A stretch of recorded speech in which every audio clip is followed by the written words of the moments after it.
O caminhão do lixo, mas a gente tá acostumado, porque acontece todas as vezes. E o vídeo vocês editam depois, né? Claro que não. Não? Aqui na Ponta de Lança já tá ao vivo. Não, isso eu sei, mas depois... O nosso a gente edita, mas quem quiser pode ir no da Ponta de Lança e ver as falhas.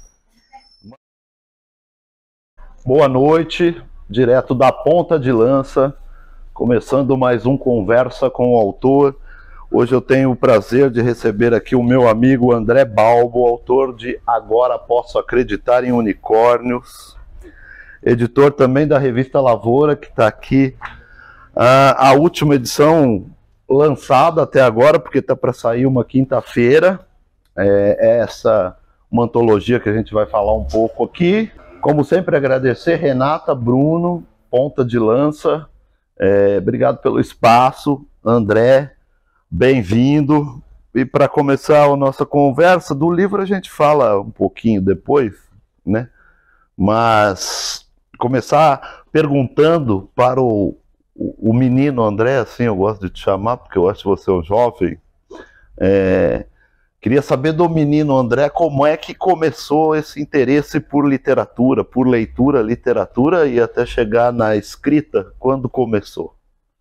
Boa noite, Marcelo, boa noite, pessoal. É um prazer estar aqui porque é um bairro muito charmoso, a Santa Cecília. Eu estudei no centro durante 5, 6 anos e passear nessas ruas nesse horário é sempre uma delícia. Cada vez que perguntam isso, eu invento uma resposta, né? De como que eu comecei a escrever, como que eu comecei a ler.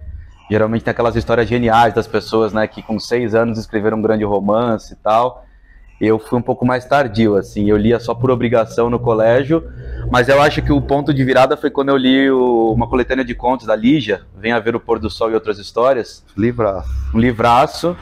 E que foi porta de entrada para outros livros. Foi a partir daí que eu conheci Clarice, foi a partir daí que eu comecei a me interessar por literatura sem obrigação. Por escrita, especificamente, começou de uma forma super... Essa leitura, você tinha quantos anos, mais ou menos? Eu lembro que foi na 7ª série do colégio, eu devia ter 13, 14 anos, quando eu comecei a ler, assim, de fato. Eu lia Harry Potter, eu lia... Na verdade, só Harry Potter, não lia mais nada além disso, né? E aí o curioso, né, que eu falei que foi a partir de Lígia que eu conheci Clarice, foi na biblioteca da escola. O livro que estava do lado dos livros da Lígia era o Laços de Família, da Clarice. Estavam como livros relacionados ali, né?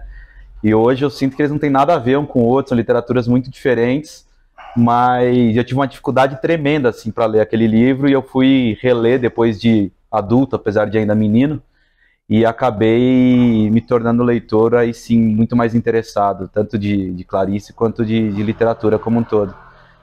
Mas e a escrita, cara, foi um negócio que eu tinha um exercício meio estúpido, assim, que era pegar uns livros que eu curtia tentar ler, até de filosofia, isso no colégio, e eu ficava lendo e reescrevendo as partes que mais me interessavam num documento de Word, só que com as mesmas palavras. Então era uma cópia, era um puro plágio, né? Isso depois foi se transformar num procedimento que eu uso nos meus textos mesmo de literatura, que é deslocar pedaços de outras obras e ajudar a compor a minha própria, né? Mas assim, começou como um exercício de brincadeira mesmo, sem nenhum interesse de me tornar escritor. E cá estamos, né? Clarice ou Lígia? Eu não gosto dessa pergunta, não gosto, mas aqui a gente tá no boteco, né? Assim... Não, eu sou mais Clarice do que Lígia, mas esse ano, por motivos óbvios, eu me reconectei com Lígia e tô lendo bastante coisa dela. Completa 45 anos do Seminário dos Ratos também, que foi um livro que nos inspirou a pensar no jeitão da antologia da Lavoura, que vai sair quinta-feira.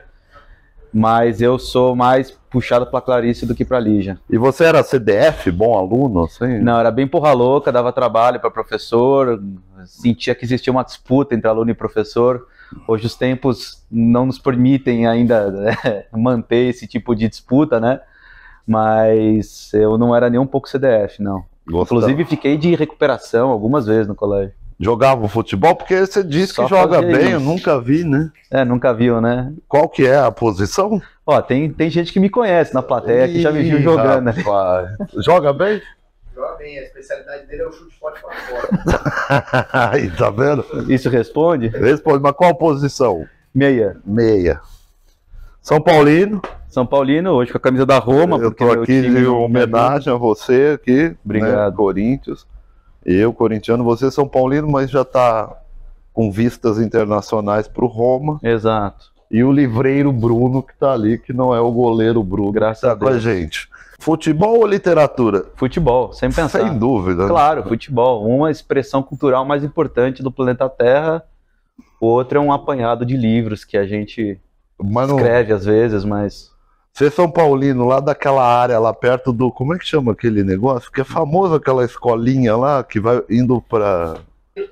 Pequeninos do sim, Jockey. não estão na minha área, mas sim. Não quis tentar? Não, eu tentei, fiz escolinhas de futebol, mas não lá. Eu fiz uma de São Paulo, inclusive, e fiz uma na Giovanni Gronchi, que era o High Soccer. Hoje acho que é uma Ronaldo Academy, qualquer coisa assim. Mas assim como literatura, eu não tinha talento suficiente para futebol, então acabei abandonando. Sei, você é desse time nosso que engana numa coisa, na outra. Exato, As exato. pessoas acreditam um pouco. Especialista em porra alguma- nenhuma. Com alguma dúvida. Exato. Sei. E esse Agora Posso Acreditar em Unicórnios é o seu segundo ou terceiro? Terceiro livro. Terceiro livro. 3 de contos. Os 3 de contos. Eu li esse, claro, e li o anterior, Uhum. que é o Eu Queria Que Este Livro Tivesse Orelhas, não é isso? Isso. E como é que você vê esse processo todo? É legal falar aqui do livro, porque o livreiro Bruno, pode entrar aqui, por favor. Essa é uma parte importante da nossa conversa. Muito importante. Sem vinho, eu não sei como é possível viver. Obrigado. Obrigado. Vou Talvez deixar um você possa espacinho colocar para você. aqui, ou... acho que é melhor Bom, colocar saúde aí. A plateia também quer. Saúde. Boa. aqui, ó. Agora é um momento. Promessa é dívida, inclusive. A gente vem só para isso. Mas voltando aqui para nossa conversa, você tá com quantos anos, André? 30. Vou fazer 31 Você é em uma novembro. criança. Apesar do cabelo grisalho, tô com 30. 30 anos. Exato. 30 anos você nasceu, eu sou péssimo em matemática. 91. É por, Um dia antes da morte do Fred Mercury. é por isso que você se tornou São Paulino, não? Porque você nasceu numa época que São Tem a Paulo ver, tava no tem a auge. ver. Seu pai é São Paulino? Sim, São Paulino. Ah, da tá. cepa. E aí ajudou, né? Com certeza, né? Dura é você formar corintiano numa época que a gente nasceu, assim, né? Que só perdia. e Exato. tal. Entendi. Mas vamos falar um pouquinho de literatura para depois a gente voltar para o futebol, que é, na verdade, o assunto mais importante aqui Exato. hoje. Você é o terceiro livro, e aí você deu este título, que muita gente já me perguntou, fica curioso pelo título, o título chama atenção às vezes nos livros, e as pessoas ficam curiosas, e já teve gente que me perguntou se era um livro de fantasia, se era um livro até infantil, já me perguntaram. Aham. E explica aí, que eu acho que eu não te perguntei isso ainda assim, ou se perguntei, estava bêbado e não lembro a resposta. É. Por que esse título? Então, esse título eu peguei, é uma frase que um personagem diz na peça A Tempestade, do Shakespeare. É um personagem que se chama Sebastian, por curiosidade, é meu segundo nome. Sou André Sebastian. Belo nome. Belo nome de zagueiro, né? É, exatamente, argentino, né? Cabeludo. E aí é o momento em que existe um banquete que é conjurado por uns espíritos, né? É um banquete falso. E ali é um momento de fantasia, assim, na peça. Um momento que abre as portas para algo não real, né? Algo sobrenatural. E sempre me interessou isso na literatura, e aí eu achava sonora essa frase originalmente, agora posso acreditar em unicórnios. Aí eu fui fazer escansão poética do negócio e vi que ela estava ali bonitinha, acho que é um dodecassílabo, e ele casa direitinho com músicas famosas, casa com o Gente Humilde, do Chico, casa com o Desejo a Todas Inimigas Vida Longa, da Valesca Popozuda, é o mesmo ritmo, né? E eu falei, puta, eu acho que soa bem como título, porque cabe bem na boca, cabe bem na língua, né? E além desse substrato que eu falei de sobrenatural, que tem a ver com a pegada de algumas histórias que saem da vida comum, né? Então você é bom estudioso, né? Foi buscar em Shakespeare, tá aqui mostrando Isso. toda a sua erudição, Exato. né? Muito erudito eu sou. de contagens de sílabas. Exato. E aí, eu queria aproveitar para dizer que o projeto gráfico belíssimo, né, que está aqui, que seria interessante que vocês pudessem comprar o livro para ver melhor, tendo em mãos, é do nosso querido Estúdio Risco, Humberto, Juliano, Marcelo, Humberto, que está aqui hoje com a gente, o livro que concorreu, inclusive, à primeira edição do Prêmio Candango de Brasília, em projeto gráfico. E a gente ficou até numa expectativa aqui, porque foi muito legal ver esse livro lá. Quando você escreveu esse livro, você esperava que esse livro, e aí eu não digo só de projeto gráfico, lá no fundo, você esperava que o livro pudesse de alguma maneira estar nessas listas de prêmios que a gente fica esperando? Você acha que podia rolar? Não, eu achava que ele ia ser muito melhor do que o livro anterior, e esse era a obrigação que eu tinha comigo, era escrever um livro muito melhor, só que muito melhor do que um livro talvez ruim, como seja o caso do anterior, não diga grande coisa. Você acha que o anterior é ruim? Eu acho que ele tem alguns contos que se salvam e que já eram as portas se abrindo porque eu ia fazer aqui. Mas não era um livro que eu achei que... É que prêmio depende da subjetividade de alguns jogadores e do que eles comeram no almoço, né? Mas eu nunca achei que fosse um livro... Ele seria um outsider, né? Se fosse... Puta, não sei o nome disso em português. Odeio falar a palavra em inglês assim. Como que fala? Correndo por fora, talvez, né? Eu achei que ele pudesse correr por fora. Exato. Mas não achava que era um livro que tinha a cara, assim, de um finalista de prêmio literário, ainda mais na categoria contos. Mas você está feliz com o resultado e acha que ele realmente está melhor que o anterior? Eu acho que sim, e fiquei satisfeito que ele vendeu muito razoável dentro dos nossos limites de uma editora pequena. E ele circulou, recebeu algumas resenhas, saiu uma delas no Suplemento Pernambuco, que é um jornal modelo que a gente tem de literatura, né? Então, assim, eu estou muito satisfeito com o circuito que ele percorreu, e prêmio vão deixar para pensar no próximo livro, né? Tá certo. E do primeiro? Você nunca fala do primeiro?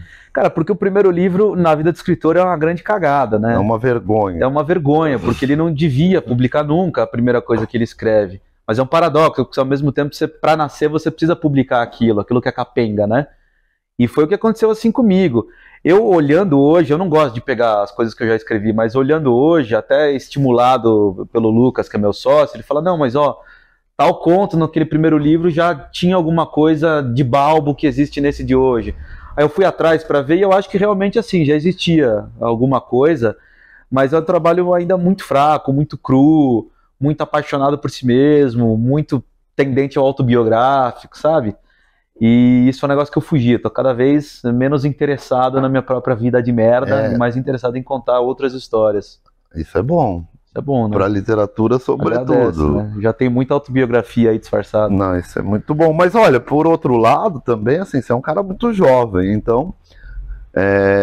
eu não gosto de falar de carreira literária, porque não existe carreira literária, né? A literatura não dá carreira para ninguém. Mas eu gosto de chamar de projeto literário. De um começo, assim, até, sei lá, o último livro que você publicar. E eu acho que, assim, o fato de você ser muito jovem é bom, porque assim, você já tem 3 livros e tem um puto espaço pela frente para se dedicar, estudar e ler mais. Quanto mais a gente... É inevitável, né? Quanto mais a gente vive e lê, eu acho que mais você tem... Não vou dizer nem escrever bem, porque isso depende também de muitos fatores. Mas você tem possibilidades, né? De falar de mais coisa e tal. Eu ia perguntar especificamente sobre um conto aqui, que tem aqui no livro. Vixe, tem que ver se eu lembro. Fala. Não, você lembra porque a gente discutiu esse conto no clube. Né? Que é o Cosme e o Menino de Cima, e que é um conto que eu gosto muito porque é um sujeito adulto relembrando e conversando com um amigo imaginário de sua época de criança. E para mim assim, é um conto muito bem escrito, muito bem pensado, muito bem colocado em todas as escolhas, assim. E aí eu ia te perguntar especificamente deste conto, se você, ainda hoje, como escritor e como adulto, cultiva alguns amigos imaginários, conversa com eles, faz inclusive perguntas sobre o que eles acham dos seus textos, e que você falasse um pouquinho desse conto, de onde veio essa... Não, primeiro que sim, cara, a gente sempre pergunta, né? Sempre pergunta. Ninguém pergunta porra nenhuma pra mim, mas, né, existe no ar essa pergunta aí de... não, então, existe essa pergunta de pra quem que você escreve? Você escreve pensando num público? Você escreve pensando em alguém? Eu sempre digo que não penso num público específico, mas eu penso num outro, né? Num outro que sou eu mesmo, mas um outro, como se fosse essa espécie de amigo imaginário, onde não tem interdição, onde tudo é possível, e eu vejo se a este leitor ideal o que eu estou escrevendo agrada, convence, né? Eu escrevo, então sim, sempre, cara, é um negócio que está do meu lado. A ideia é difícil, por isso que eu falei, a gente escreve, a gente não lembra mais do que fez, de onde que veio e tal, mas eu lembro que a Carol, que escreveu a Orelha, quando ela fez também uma leitura, ela fez uma leitura crítica do livro para mim antes de escrever a Orelha. Sim. E ela disse que achava esse conto meio que um machadiano neoliberal, assim, anti-neoliberal. E aí eu fiquei pensando um quanto que não tem a ver mesmo esse narrador. Eu acho que a maior brisa foi essa mesmo, esse narrador extremamente não confiável, que está manipulando a realidade, que está mentindo. E acho que a brisa vê um pouco disso, como que a maturidade exige uma manipulação de narrativas na vida pequena, né? Por vários motivos, e até que ponto que isso chega, né? Manipulação dentro do ambiente familiar, manipulação das próprias memórias, tentar esquecer aquilo que fez, mudar o que fez, e para quem que se conta isso, né? Acho que vem um pouco daí, e aí a brincadeira com o amigo imaginário. Tem dois contos aqui que agora eu não me lembro, eu sei que um é o último, não sei se é o primeiro, mas um outro do meio, que eles têm uma conversa, assim, né? Aquele do táxi e tal. Isso. E o personagem é André, se não me falha a memória, né? Olha, porque tem um André e tem um Sebastião, agora eu fiz essa brincadeira. Então você fez. Não é nada de autobiográfico. Não é nada autobiográfico. Não é nada autobiográfico. Nem aí dá também. um McDonald's da Angélica, ou o cara de cueca na rua, nada disso é biográfico. Não, essas duas coisas são, mas o resto não. Não, mas eu fiz essa brincadeira, eu gosto, acho que a ideia de um livro de contos é ser um livro de contos, não um livro com contos, simplesmente, né? Então tem que parar de pé, tem que ter uma amarração entre as histórias, elas têm que conversar em termos estéticos, em termos temáticos, e acho que o limite dessa conversa é personagens que se repetem, histórias que se continuam. Então um dos contos mesmo se passa numa madrugada, e o último conto do livro se passa na manhã exatamente seguinte, né? E é uma forma mesmo de tentar dar uma resposta assim, para o livro como um todo, né? É uma pena que você tirou aquele conto, né? Eu gostava tanto daquele conto do peido. Era um conto do peido. Mas aí você tirou, você não acreditou em mim, acreditou em outras pessoas. Na Carol, culpa dela. Pois é, culpa dela. Fiquei puto porque eu gostava daquele conto. Achava que ele era divertidíssimo no meio do livro. Nesse livro também tem, mas no seu anterior, Eu Queria que Esse Livro Tivesse Orelhas, você tem uma fixação com Borges, né, cara? Tenho. Por quê? Eu acho que é o grande pai da minha literatura. Bonito falar assim, né? A minha literatura. Mas assim, acho que é a referência maior, e as referências outras que eu tenho vêm dele também e dependem dele. Né? O animalesco, o fantástico, tá nele. Começa nele, né? Então é uma fixação muito grande mesmo, tanto para temas quanto para referências. E ele é um dos autores que eu pego, escondo uma frase, uma expressão, uma imagem, Sim. Coloco no meu texto sem dizer que é dele, fingindo que é minha. Naquele livro você fez isso. Naquele eu fiz exageradamente até, eu acho que foi algo que eu aprendi, eu acho. Poderiam até ter te processado.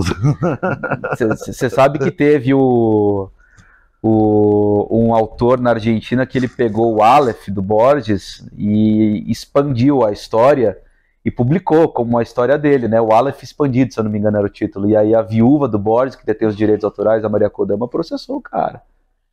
Então eu sempre fiquei pensando nisso. Se um dia eu vou virar gente grande, com prêmio, essas coisas todas, e alguém quiser revisitar não, conhecer a obra pela primeira vez, vai tomar uns sustos, porque os meus primeiros livros, assim, são pura cópia. Um pastiche. Nem pastiche, né? O pastiche você mastiga, né? Sim. Eu tenho algumas coisas que são cópias, São- assim, mas faz parte do meu projeto estético, né? Sim. Tanto que eu tô admitindo, mas eram verdadeiras cópias mesmo. Mas que não tá como citação, né? Não, Entre não tá, aspas. não é trabalho acadêmico, não é trabalho literário. Tá certo. Eu li e é meu agora, né? Se apropriou. Apropriação. É bom, porque se der alguma merda, pelo menos leva o nome a uma mídia, né? Com certeza. E então, do livro para a revista Lavoura, essa que vai sair agora é que número? Sétimo número. 7ª edição. E essa ideia de fazer uma revista num país em que pouco se circula literatura, revistas, né, não tem assim tantos leitores, tanto interesse, né? A gente faz livros, faz revistas, mas a gente sabe que isso vai circular para um público não muito grande e para aqueles mesmos que estão ali consumindo literatura, se lendo, como eu costumo dizer, porque a gente acaba se lendo, né? Como é que veio a ideia de fazer uma revista e para quê e para quem? Sim.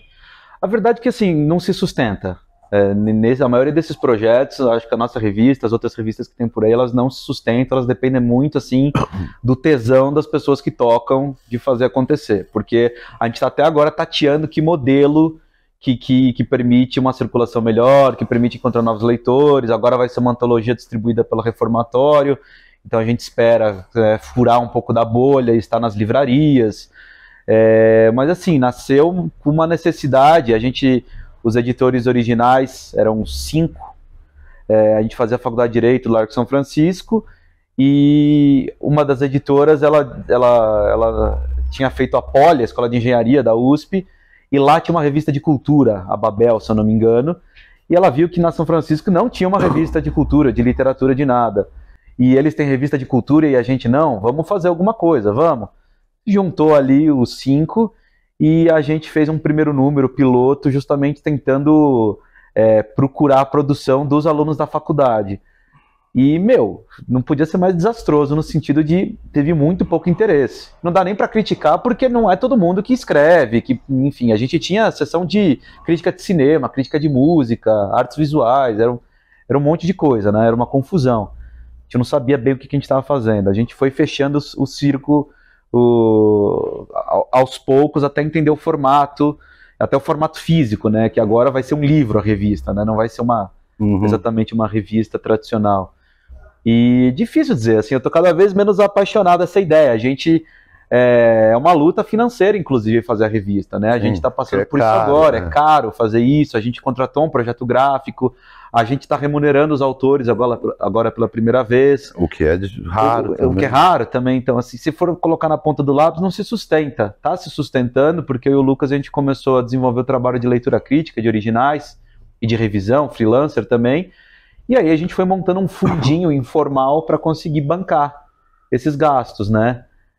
Mas o ideal seria, evidentemente, ter um pequeno banco por trás, ter um mecenas, né? Sim. Esse é o grande desejo. Ou que ao menos, assim, no mundo ideal, a revista pagasse, gerasse o interesse de vender a tiragem toda rapidamente, pagar.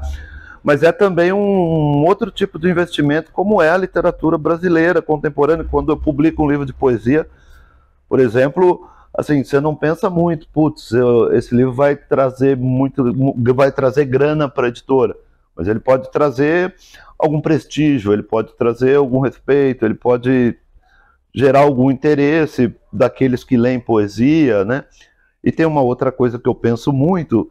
Eu estive aqui conversando com o Fred, né, recente, e a gente falava, eu até falo que eu peguei a frase para mim, eu peguei essa fala dele para mim, a fala é dele, na verdade, mas agora eu já me coloquei como coautor, de que porque a gente concorda nessa ideia, de que a gente vive talvez o melhor momento da literatura brasileira dos últimos 50 anos. E eu acho isso, né, desde aquela terceira fase do modernismo para cá, que a gente tem uma diversidade de autores, né? A gente tem aquela chamada literatura periférica, a gente tem o movimento negro bastante, com editoras inclusive, publicando esses livros. A gente tem acesso a livros, sei lá, no interior do Acre, que talvez antes a gente não tinha, né? Por conta da internet também, por um monte de fatores. Eu acho que a gente está num momento muito bom de produção. A gente tem livros que têm saído aí excelentes. E aí eu acho que isso é um registro que vai ficar para a história da literatura por uma época, né? Eu acho que uma revista também pode ser isso, né? Até porque, assim, eu não estou sendo pessimista e nem desejo que isso aconteça, mas boa parte das revistas literárias que surgiram, e algumas muito famosas lá atrás, elas duram um tempo e depois elas param, né? Mas elas estão registradas na história. Durante aquele período saiu essa revista tal, e de repente tem nome nessa revista que hoje ninguém conhece e que daqui 100 anos pode ser o mais conhecido dessa geração, né? Isso a gente não tem como prever. Você pensa um pouco nisso também? Assim, porra, eu estou deixando alguma coisa, assim, eu estou contribuindo de alguma maneira para esse arquivo histórico da literatura. A gente não, isso é o que motiva também. A gente, é um documento histórico, é um registro de um momento, é um registro também de uma cara do que a gente buscou nesse momento, né, como editores e curadores da revista. E assim, a gente chegou a lançar para o mundo, vamos colocar desse jeito grandioso, alguns autores, né, que foram lidos no site mesmo, né, nem só na revista física, que a gente também tem o site, que foram lidos no site, foram descobertos pela editora e que foram publicados depois, né. Eu falo dele publicamente porque ele mesmo faz esse reconhecimento, então não tem problema, mas o Mário Medeiros, por exemplo, que foi publicado pela Malê, Com Gosto de Amora, livro finalista de Jabuti, o Wagner Amaro, ele viu o conto do Mário na revista Lavoura. Então, assim, acertar uma dessas já é suficiente para deixar a gente, assim, satisfeito do trabalho que a gente toca. Mas, assim, é difícil também, porque a gente não faz uma aposta muito editorial nesse sentido. A gente, se fosse estabelecer em dois polos, editorial e artístico, a gente é uma revista mais jogada para o polo artístico, mais buscando estéticas o que torna talvez mais interessante. Até. Talvez. E então, isso é um sinal de que realmente a revista está cumprindo a sua função, né? Chegou um editor da Malê que leu o conto ali, gostou e curtiu. Eu também já descobri autores aqui que eu não conhecia, e acho que agora a Sétima também tem um pouco disso, né? Vocês estão misturando aí nomes que já tem livros assim que ficaram mais conhecidos, mas também tem estreia. Tem autor estreante, tem autor que já está na caminhada, vamos dizer, que está na mesma que eu, mais ou menos, tem autores muito superiores. Tá um time super balanceado. Qual que é? Você tá onde nessa caminhada? Não posso falar o nome das pessoas, porque elas podem discordar eu quero saber aonde você se coloca. Tá começando, mas já tem um livro para apresentar para as pessoas, vamos dizer. Esse último aqui, acho que é um livro já que você pode apresentar. Então tem muitos autores assim, que tem um livro a se apresentar e que estão continuando o projeto literário agora na revista, né? Isso é super bacana. Você lembra alguns nomes que estão na revista? Lembro, assim, ó, de nomes consagrados, tem a Carol Rodrigues, a Lona Schneiderman, de autores que são mais novos e que já, mesmo assim, já estão circulando super bem, o Lucas Litrento, tem a Carla Bessa, de autores estranhos tem a Cecília Garcia, a Carolina Quintanella, vai me faltar os nomes, a Raquel Laranjeira Paz, que é autora de Portugal. Ela já tem livro, né? Tem livro também, mas assim, tem um livro, né? E, enfim, Cristina Judar já é uma autora consagrada também, e que curiosamente ela publicou na nossa primeira edição, que foi aquele projeto piloto, porque quando a gente teve pouco recebimento de original dentro da faculdade, e aí a gente vazou um trecho do romance dela, 8/7, antes de ser lançado pela Reformatória, a gente vazou na revista. Primeiro vocês estavam ainda lá na universidade. O Lucas já estava fora, eu estava indo, voltando, não lembro exatamente. E foi por ali que vocês acabaram conhecendo um pouco mais, assim, das pessoas, vamos chamar assim, desse pequeno mundo literário, principalmente na cidade de São Paulo. Foi com a revista que vocês chegaram às pessoas? Vamos dizer assim, a primeira furada de bolha, eu acho que o Lucas que teve, ele lançou o primeiro livro dele pela Patuá, eu também, e ali ele conheceu aquele circuito do Pato Escada, dos autores e tudo. E quando a gente fez a revista, foi vamos dizer assim, um andar a mais, né? Não hierarquicamente, mas assim, foi um novo espaço para olhar também. E eu, para ser honesto, assim, eu sou mais conhecido como editor da Lavoura do que como autor. Então eu não posso ir contra a revista, porque é ela que me dá alguma credibilidade para falar as minhas groselhas também, mais do que como autor, né? Entendo. Para dar umas carteiradas por aí. Não digo da carteirada, mas se apresentar como editor da Lavoura, é mais interessante do que autor de Agora Posso Acreditar em Unicórnios. E eu te digo que é bem mais confortável se apresentar como editor do que autor. Exato. O autor, né, sempre tem aquelas questionamento, o editor meio que passa batido nisso. E autor tem milhares também, né? Editor também tem hoje, mas não é tanto. Não é tanto, mas tem. O Lucas Verzola é um bom exemplo, assim, porque o Lucas estreou com um livro que você falou na Patuá, e depois a gente fez um outro livro, eu fiz o segundo livro, acho que é o segundo, né? Uhum. Em Conflito com a Lei. E é um livro assim, com a experiência dele lá, né, com os menores infratores em conflito com a lei, na verdade. Muita coisa vinda dos julgamentos que passou pela mão dele, Fundação Caso e tal. E é um livro que é um projeto bem interessante, assim, dentro da editora, porque é um projeto que furou, assim, essa bolha, ele circulou além da literatura, e ele não deixa de ser literário, e tem até uma boa qualidade literária, é um livro que eu gosto muito, mas ele atingiu também outros públicos, né? É um livro que passou dos 1000 exemplares vendidos, assim, o que para uma editora pequena é bastante, você sabe disso. Acho que chegou agora a quase 1.300, e que vende até hoje. A gente saiu da feira do Festival Mário de Andrade, vendemos lá esse livro, né? E que saiu para outro tipo de leitor, assim. Acho que isso talvez também seria algo interessante, né?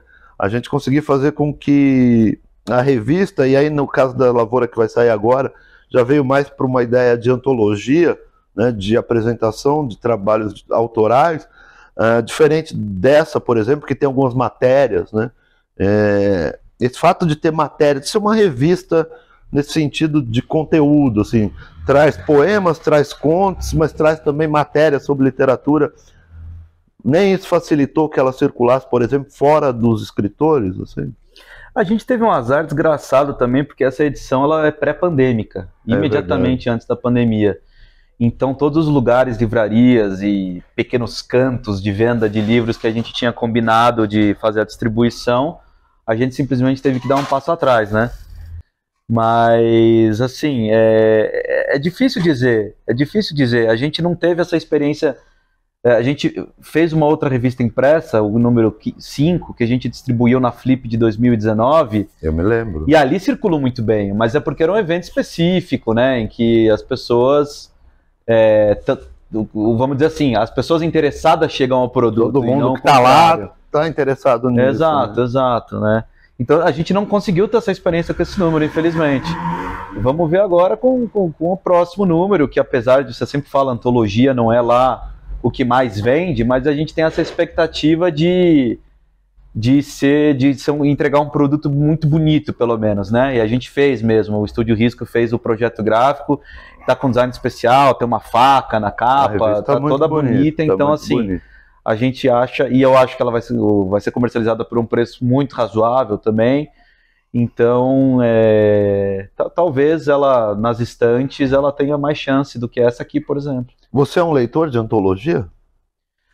Eu sou mais ou menos, assim, quando a antologia, como 90% delas são feitas entre grupos de amigos e com todos aqueles nomes já consagrados, eu não tenho tanto interesse, assim, mas para descobrir novos autores, principalmente os autores que eu não teria acesso, né, principalmente de outros estados, livros que não chegam aqui, nomes que não chegam aqui, eu acho super bacana, né? Tem as próprias antologias que a Reformatório publicou, tem uma delas, a Geração 2010, né, O Sertão é o Mundo, é uma antologia bacana, tem autores consagrados também, mas tem muita gente que eu não conhecia e que eu conheci por ali, e aí me interessa, né, mas não me interessa o formato antologia seco. O que eu quero dizer com isso? Sem uma espécie de mote ou provocação, tanto que a nossa Lavoura número 7 agora, ela tem um mote específico, né, que é Animalidades, Bestialidades, Metamorfoses. A gente provocou os autores ali com um parágrafo sobre esse tema,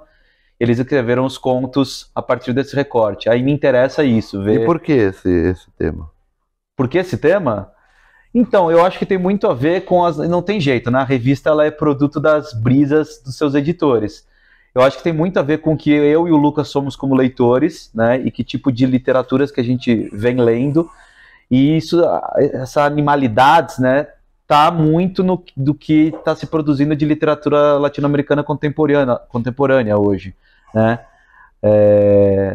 Putz, eu tenho escrito sobre essas autoras vira e mexe, assim, né?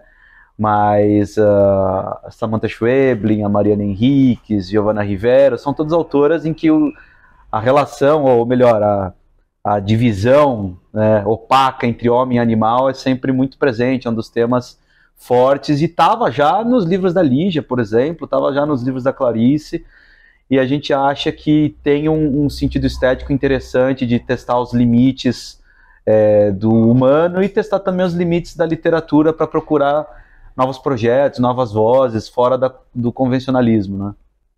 E você acha que essa ideia de animalidades que você está dizendo que está permeando a literatura latino-americana, e está mesmo,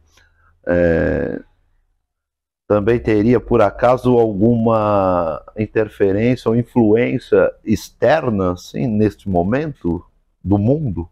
Em que sentido? Interferência externa fora da literatura? Fora da literatura, no sentido de provocar esses autores a trazer à tona essas animalidades. Eu acho que tem duas coisas, né? Porque assim, o animal, ele leva, na verdade, ele pode, dependendo da forma como você lê essa provocação, pode levar para o vegetal também. Não necessariamente a gente está falando do animal, a gente está falando do antagônico do humano, né? Então, assim, teve autores que puxaram para um lado político, evidentemente, assim, de uma bestialidade dos tempos que a gente vive, da animalização das pessoas, né? Eu não lembro agora, tem autores que de forma, assim, tangente também falam sobre um certo ambientalismo, que também, qual que é o lugar da espécie nesse mundo que está em destruição. Eu acho que nesse sentido existe uma interferência, assim, dos tempos que a gente vive para a produção dessas estéticas. E justamente são temas que estão em voga, mas não estão, porque não são as coisas sobre as quais a gente tem que se debruçado. Talvez a gente tenha outras preocupações, não sei. Mas eu acho que foi uma oportunidade super interessante, assim, de ver como esses 15 autores trabalharam com esse tema. E cada um, assim, foi para um lado mesmo, assim. Ficaria difícil de agrupar o que cada um fez, assim. Realmente, a Cris Judar, por exemplo, fez algo que só ela poderia ter feito. Assim, imagino. Né? A Cris sempre faz coisas que só ela pode fazer. Só ela poderia ter feito, né? Que foi um acerto. André, você...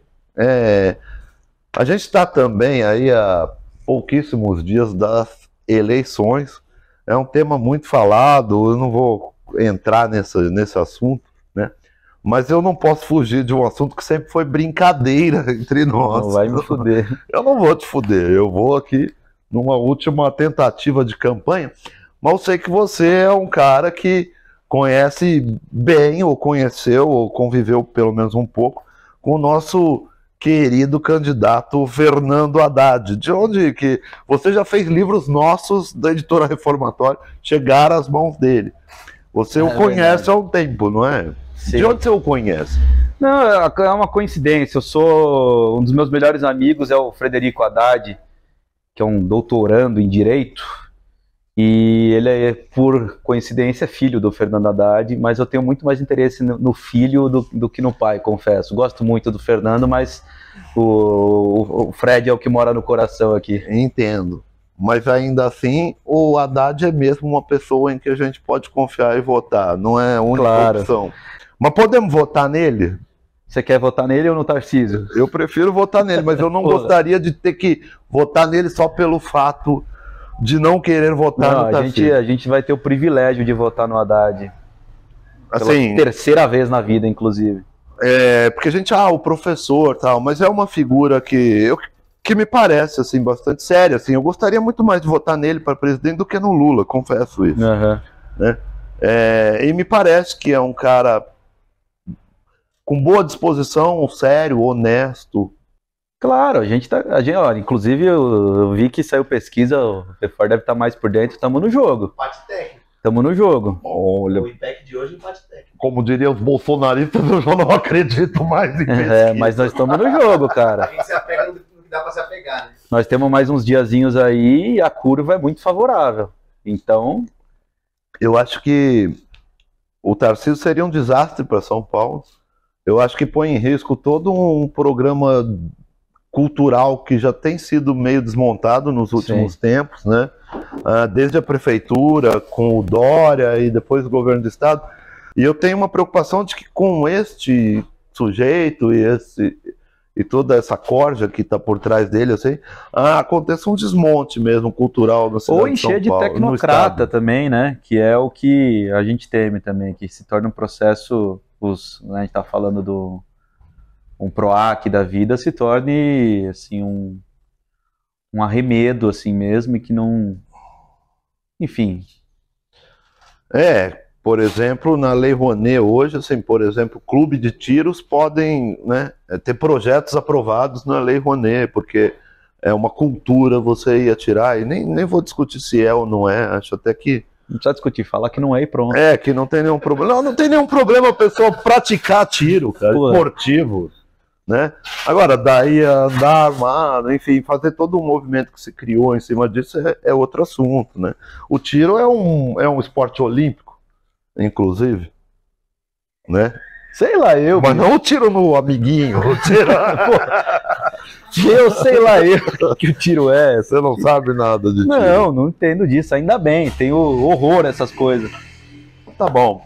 Saindo daqui, então, a gente pode ir lá no Julinho, dançar. Você tem ido ao Julinho? Ixi, dei trabalho sábado agora, viu? Você teve no Julinho? Tive um trabalho lá. Como é que tá lá? Eu fiquei sabendo que até a Alessandra Negrini... A Alessandra Negrini estava lá, acabei não interagindo com ela. Não?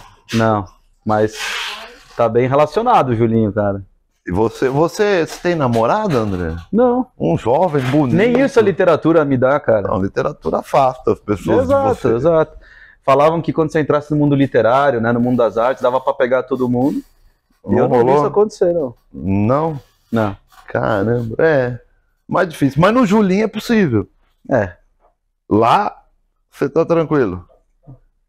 Não vou negar.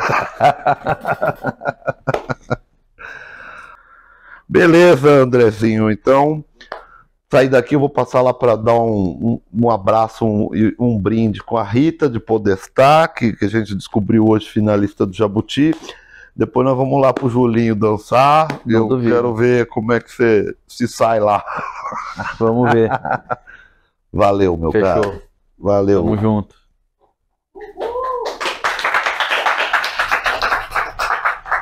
E agradecer também aqui essas 120 pessoas que estiveram conosco durante todo esse tempo. Não, mas tem umas 26, tomando vinho por conta da editora reformatória e da ponta de lança. Atrapalhando. Então, até o próximo.